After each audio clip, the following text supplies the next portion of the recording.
Sebelum kulkas menjadi alat yang dipakai membuat makanan tetap segar, dahulu orang menggarami makanan mereka. Hal yang cukup merepotkan. Dengan adanya kulkas, merubah cara hidup semua orang. Kulkas mempermudah kita menyimpan makanan dan menjaganya tetap segar.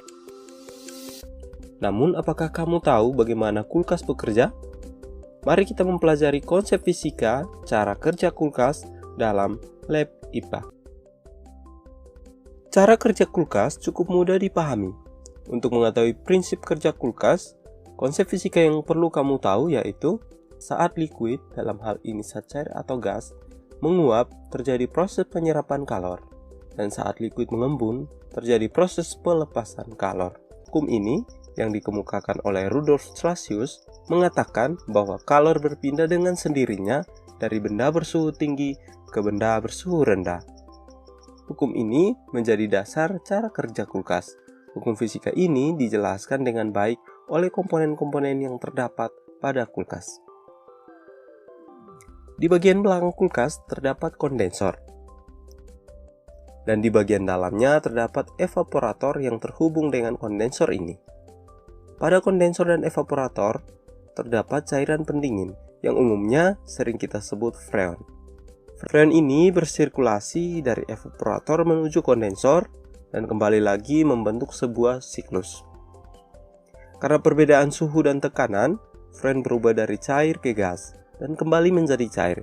Tekanan yang berubah ini dimanage oleh kompresor yang biasanya terdapat di bagian bawah kulkas dan pipa kapiler. Perjalanan cairan pendingin atau freon dimulai dari evaporator.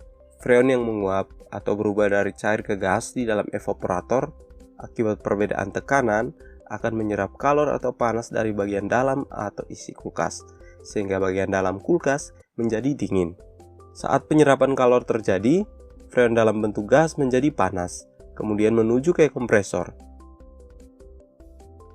Kompresor kemudian memampatkan freon ini menjadi gas dengan suhu dan tekanan yang tinggi. Freon dengan tekanan yang tinggi mengubah bentuknya dari gas menjadi cair.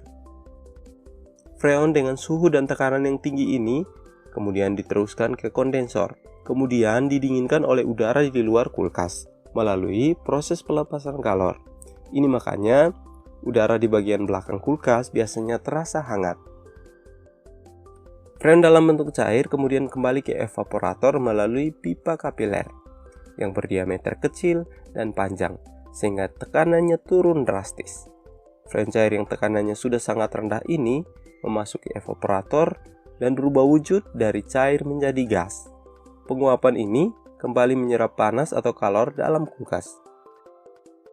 Begitupun seterusnya, siklus ini terjadi berulang dari evaporator ke kondensor dan balik lagi ke evaporator.